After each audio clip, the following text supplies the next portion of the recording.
In the summer of 1218, when the July heat penetrated even the castle stones, unusual visitors arrived in Esztergom.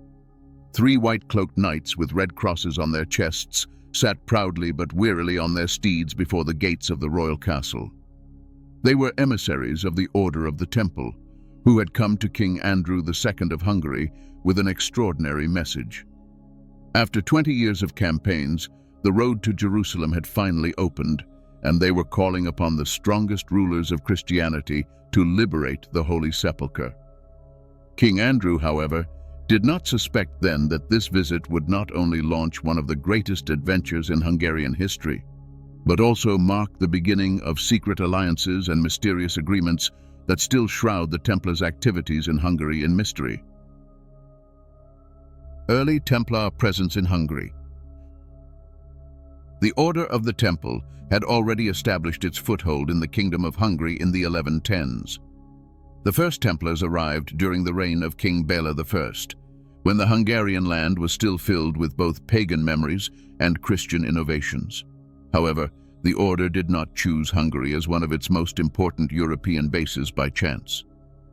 During the Crusades, the Kingdom of Hungary was the safest section of the route leading to the Holy Land, where pilgrims and crusading armies could rest, resupply, and prepare for the long journey. The first document of the Templars' Hungarian presence dates from 1138, when Prince Géza, later King Géza II, donated land in Óbuda to the Christi Pauperibus Militibus, that is, Christ's poor soldiers. This estate, however, was more than a mere land grant. The Templars received a strategic point from which they could control the Danube traffic and the pilgrimage route to the Holy Land. Building the Templar estate system.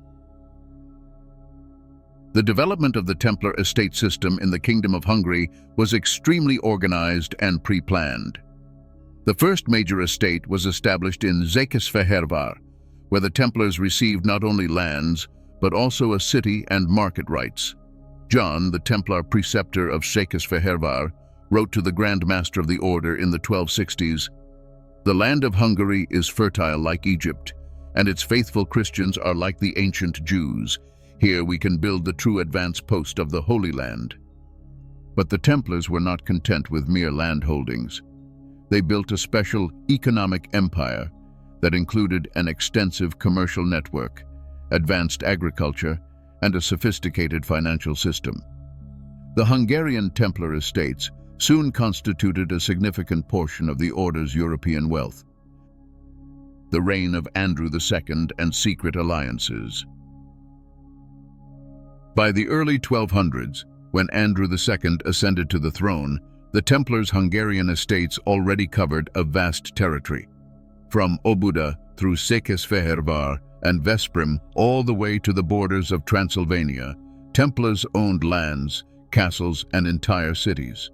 But what was even more important, they controlled one of medieval Europe's most important trade routes, which led from Venice through the Holy Roman Empire to Poland, then through Hungary to Byzantium and the Holy Land.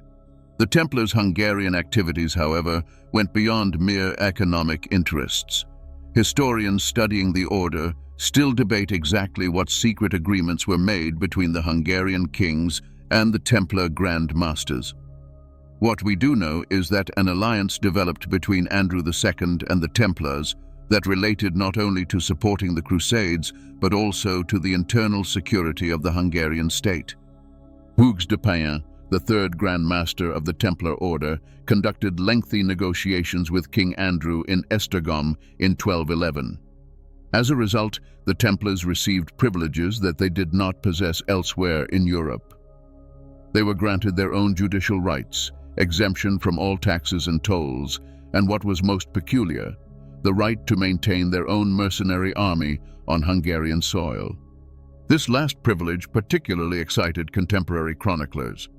Simon de Kéza, the famous Hungarian chronicler, wrote, "The Templars gained such rights on Hungarian soil that even the king himself cannot exercise in his own castles." What did they promise King Andrew in return? The Eastern Connections mystery. The most mysterious aspect of the Templars' Hungarian activities was the question of the so-called Eastern connections. Available sources suggest that through Hungary, the Templars maintained contact not only with the Holy Land, but also negotiated with Byzantine, Bulgarian, and even Cuman and Pecheneg leaders. This extensive diplomatic network allowed them to receive advance notice of Eastern political changes and adjust their strategy accordingly. The center of the Templars' spy network was probably in the Templar house of Vach. Here operated a special scriptorium where they not only copied religious manuscripts, but also processed political reports, maps, and commercial letters. The preceptor of the Vach Templar house, a certain Master Gerardus, conducted such sophisticated correspondence with the Holy Land that his letters had to be written in secret code. One surviving, partially deciphered letter begins, "The eastern wind strengthens, and the star-tailed bird will soon arrive. The white lions, probably the Hungarian armies, are ready for the hunt, but beware of the black falcons, perhaps the Cuman cavalry units." This cryptic message suggests that the Templars possessed extremely detailed information about the Eastern military situation. Planning the Fifth Crusade. Andrew II began seriously considering the idea of a crusade in 1212. His father, Bela III, had already participated in the Third Crusade, but for Andrew, the Holy Land expedition was a personal mission. The king was a deeply religious man who took his Christian royal duties seriously. But during the planning of the campaign, it soon became clear that the Templars' help was indispensable. Financing the crusade was an enormous problem. Contemporary estimates suggest that a major campaign cost the equivalent of the Kingdom of Hungary's total revenue for 2 years. King Andrew was therefore forced to rely on the Templars' economic strength. However, the Templar order did not provide help for free. In return, they demanded additional estates, privileges, and most importantly, a promise that after the campaign, the Hungarian king would support the Templars' Holy Land endeavors. The Secret Pact. During negotiations between 1217 and 1218, the secret agreement that historians call the Andrew Templar Pact was born. The details of this are still not known in their entirety, but the consequences clearly show what far-reaching commitments both parties undertook. The Kingdom of Hungary committed to fielding an army of at least 5,000 men for the crusade, including 2,000 heavy cavalry, and to ensure free movement and supply for the Templars throughout the campaign. In return, the Templars promised to cover 1/3 of the campaign costs and provide the necessary ships and weapons for the crusading army. But the agreement contained a much more mysterious point. The Templars undertook the obligation to forever guard the relics and treasures acquired by King Andrew in the Holy Land after the campaign. This promise suggests that King Andrew expected not only military glory, but also concrete religious and material benefits from the campaign. The journey to the Holy Land. In the spring of 1219, King Andrew finally began the actual preparations for the campaign. Assembling the army took several months and posed a serious logistical challenge. The core of the Hungarian crusading army consisted of the royal court's heavy cavalry, but they also recruited foreign mercenaries, Austrian and Czech knights, and even Polish volunteers. The battle plan was extremely ambitious. King Andrew planned to sail with his army first through Spalato, Split, then via Cyprus directly to Acre. From there, according to the original plan, he was to fight together with the other crusading armies for the reconquest of Jerusalem.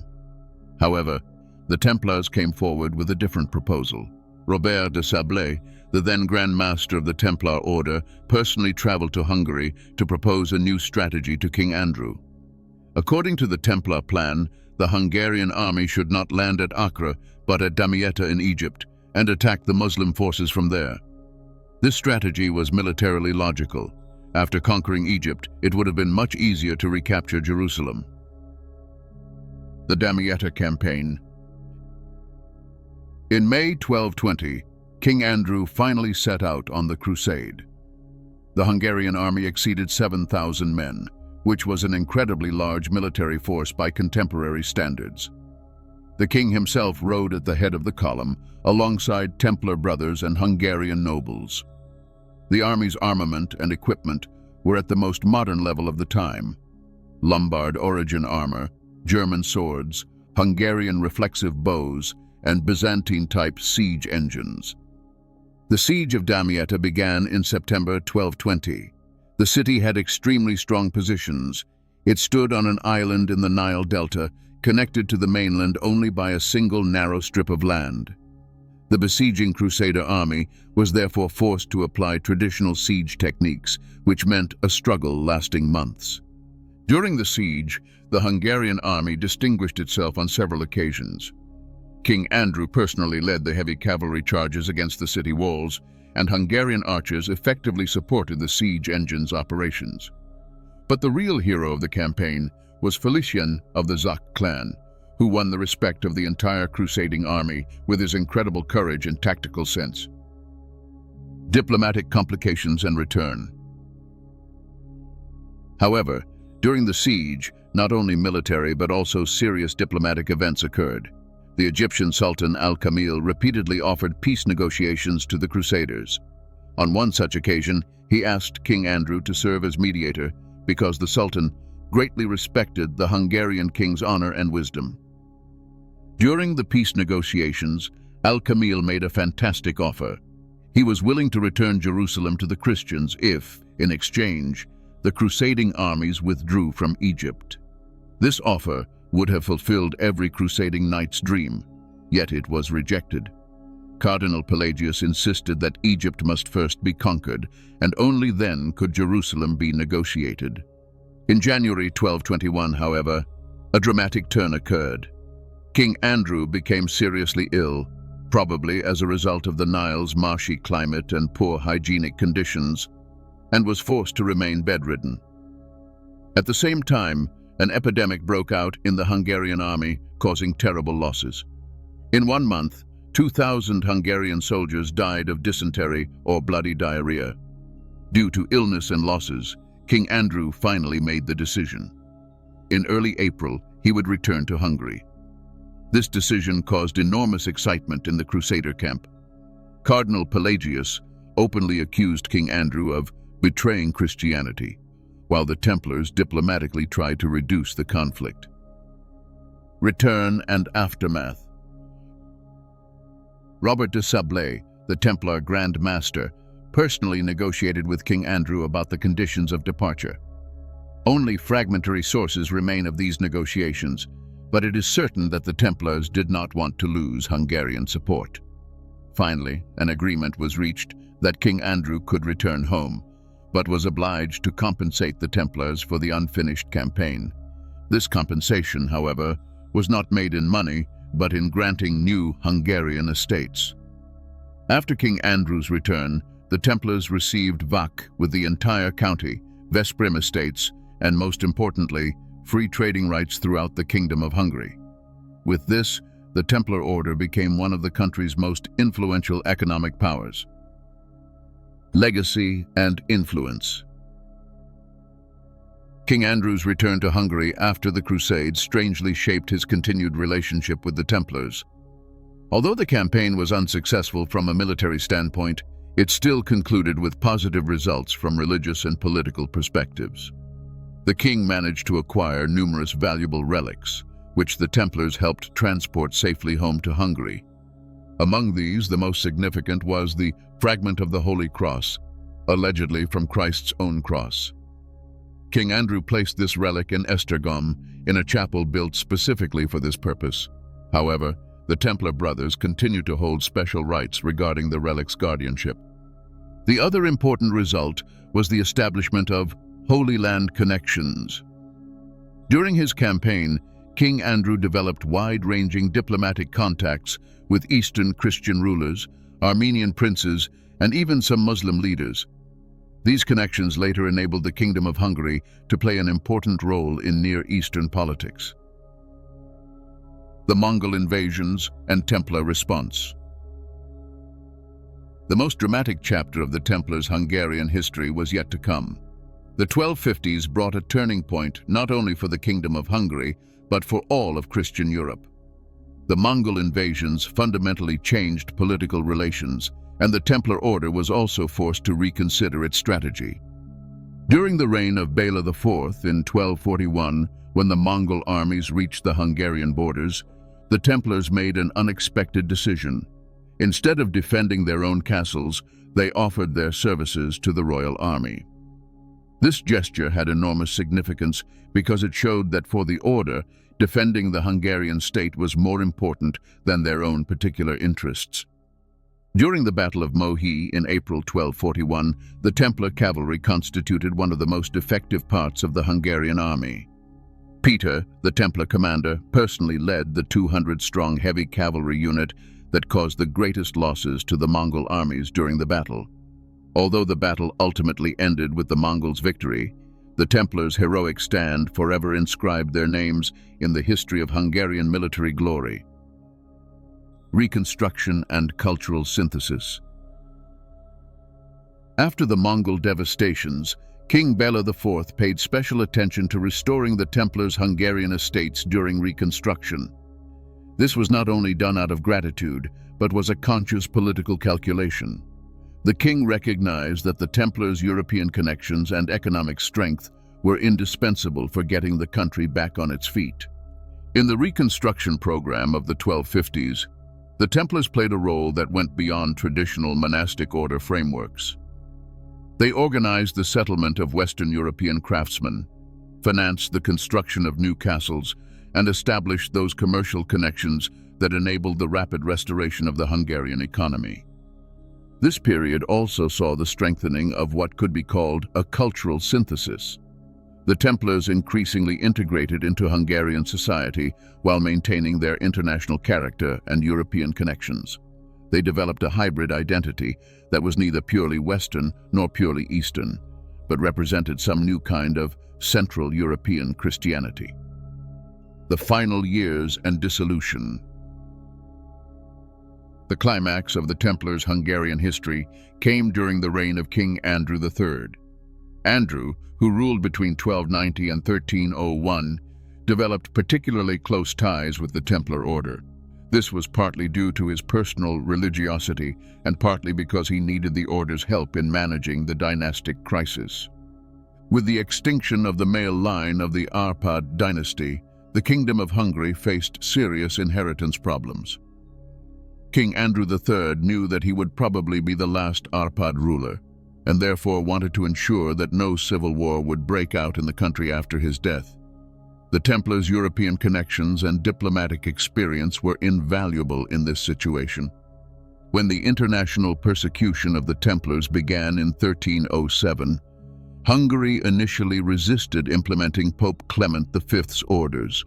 King Charles Robert was still fighting for his throne and needed every possible ally. The Templars' arrest would have mobilized forces against him whose support he could not afford to lose. The end of an era. The dissolution of the Templars in Hungary finally occurred in 1312, but under much milder circumstances than elsewhere in Europe. Their estates were not confiscated, but transferred to other monastic orders, mainly the Hospitallers and Franciscans. The Templar brothers were not condemned, but given the opportunity to join other orders or return to secular life. King Charles Robert issued a special decree in 1313 that ensured the livelihood and social status of former Templars. This generous treatment suggests that the Hungarian king continued to value the services provided by the Templars and did not want to severely punish them due to international political pressure. The dissolution of the Templar order in Hungary meant not only the end of a monastic order, but the closure of an entire era. The idealism of the Crusades, the fusion of Eastern and Western culture, the special synthesis of religious and military elite, all came to an end. The new era was already based on different values and different aspirations. Lasting legacy. But the Templars' legacy did not disappear without a trace in Hungary. The castles, churches, and hospitals they built served the country's development for centuries. The trade routes and diplomatic connections they established formed the basis of later Hungarian foreign policy, and perhaps most importantly, The cultural openness and tolerance they represented accompanied Hungarian history throughout the ages. To this day, we find traces of the Templar presence in Hungary. Archaeological excavations continue under the ruins of the Templar chapel in Óbuda, bringing new surprises to light. In the city of Vak, the foundation walls of the medieval Templar house are still visible, and in Székesfehérvár, in today's basilica standing on the site of the Templar church, we find architectural elements that clearly refer to the Templar tradition. The story of the Templars in medieval Hungary represents one of the most fascinating chapters in European history, a tale of faith, politics, warfare, and cultural exchange that shaped the destiny of a nation for centuries to come.